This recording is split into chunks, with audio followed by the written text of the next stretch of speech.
Hey everybody, welcome to the Maine-J Show. It's your boy Maine-J, and this is another episode of Maine-Chat. And it's been about a week or two since I've been on the wall, so I got something to talk about. Hey. Thank y'all for tuning in. You already know what to do. Please like and subscribe and push the bell.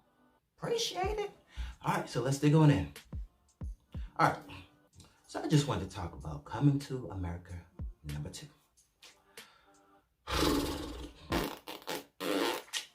All right, so I watched the movie, and before I give you my review, I just want to tell each and every one of y'all, please chill. Y'all always got something negative to say about any and everything, even when it's positive, even when it's good. You just got to find something to talk about and complain about.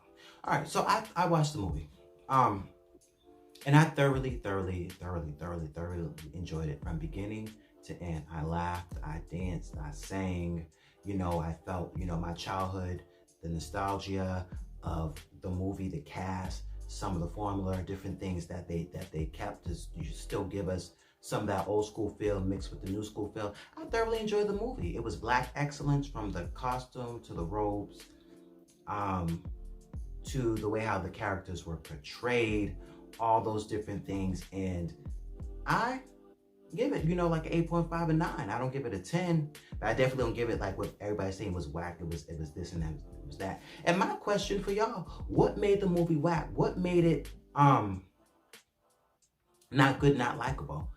Because a lot of people saying, well, oh, it never tops the original. Well, we're acting like the original movie was some top-notch, top seller, Oscar-winning movie. No one in that movie won Oscars.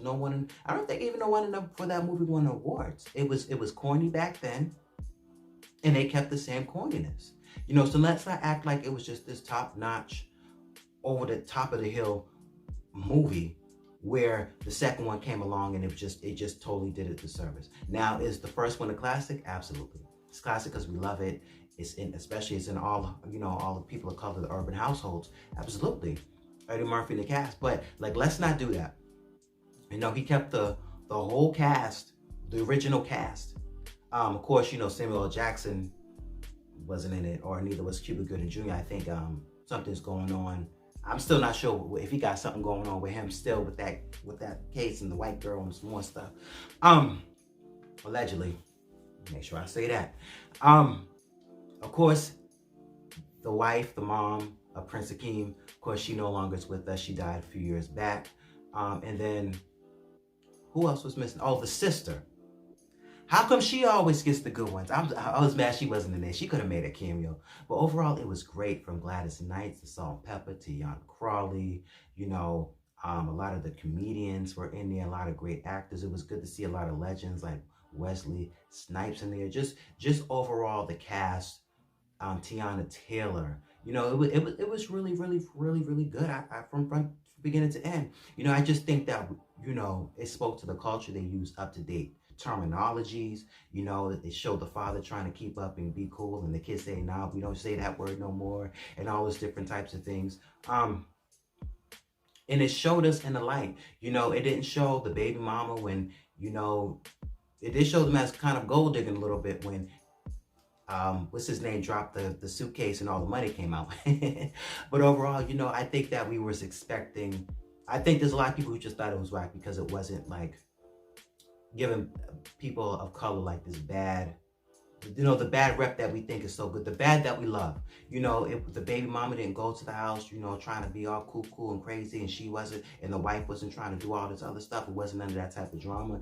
Wasn't no pulling up hair and all of this, and that's why I had him first, and all this foolish. I think that's what y'all wanted. You wanted the ratchetness, you wanted this, you wanted the father to be a deadbeat, and the son to be on drugs, and the daughters to be ratchet and on all this stuff and doing this extra stuff, and it showed a wholesome family. So instead of him selling drugs, he was selling tickets. So there was no, the son even wasn't portrayed in that light. It did show a couple of things that when the son, Prince Akeem's bastard son, I hate that word bastard, but when he was going for the interview, when he said, don't talk white, don't talk white, and that was one of the things that kind of bothered me because, that's still like something that goes on, if you don't talk, yo, what up, my nigga, da, da, da, da, da, da. You know what I'm saying? He went to an interview and he wanted to talk professional and show that he was educated, which he was, and some more stuff. So, stuff like that.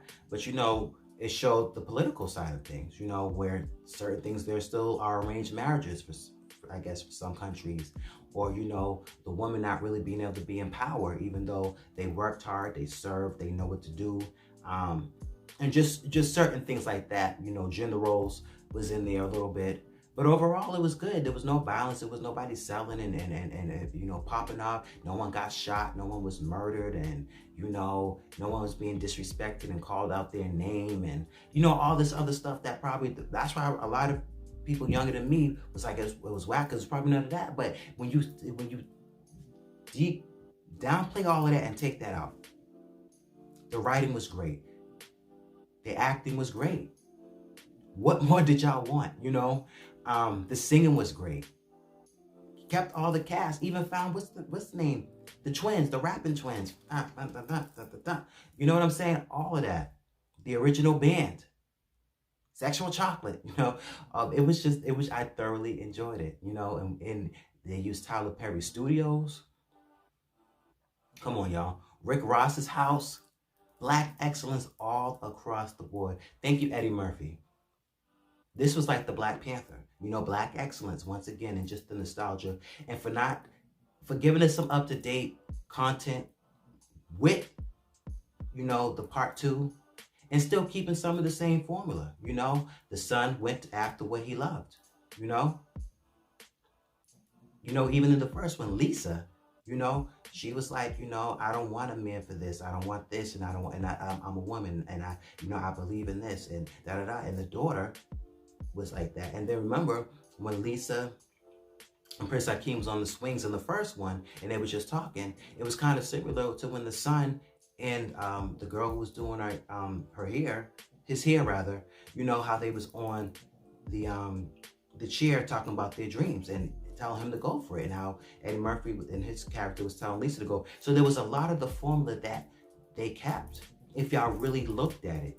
Because many of y'all was like, well, oh, if they gonna do a part 2, no, they better do it right, and they better come correct, and they better do it because this movie is a classic. And he kept the classic formula of what made the first one a classic. And y'all just overlooked it and swept it under the bus. Many of y'all loved it. I loved it. I'm gonna watch it a few more times. It's gonna be on repeat, just like the first one now. I thoroughly enjoyed it. Now, I do hope that this one does get some awards because the first one didn't. But, what more do you want? What more do you need? Yeah, need. I think that's all. Oh, yeah. And it's for kids, except for, the royal penis is clean, your highness. The royal parts for the mother. The mother was enjoying that bath. I was like, go ahead, sister.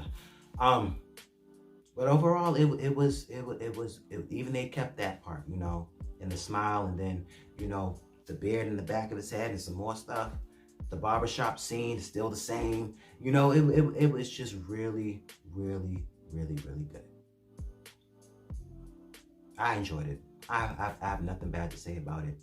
Eddie Murphy do a part 3. Sure, it worked. It was good. That's it.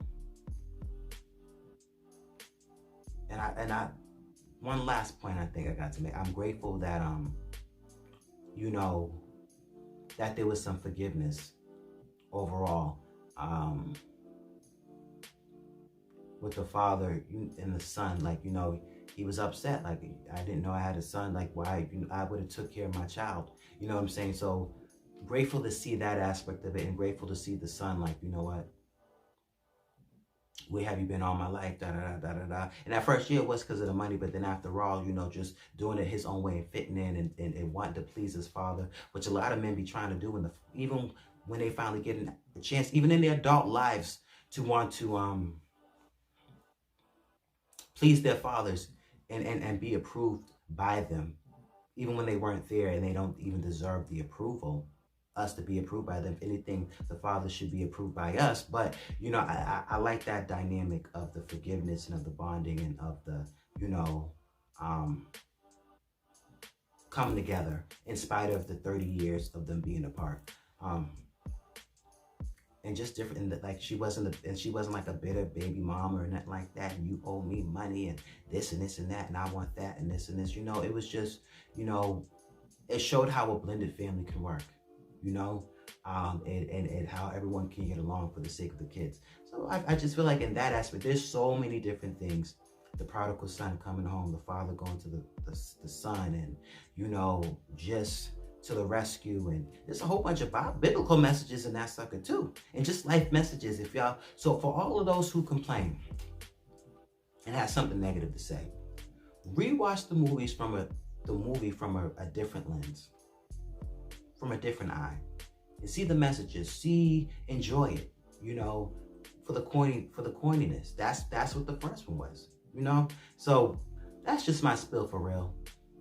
I enjoyed it. Eddie Murphy, keep it up. All the actors, actresses, thank you all for doing it. To the sister who wasn't in it, where you at, girl? Come on the Maine-Chat show. I would love to interview and see what happened, why he wasn't in the movie. But overall, it was good. And keep up. Black excellence, Black power, Black Panther. Woo-hoo-hoo. Thank y'all for tuning in. Peace.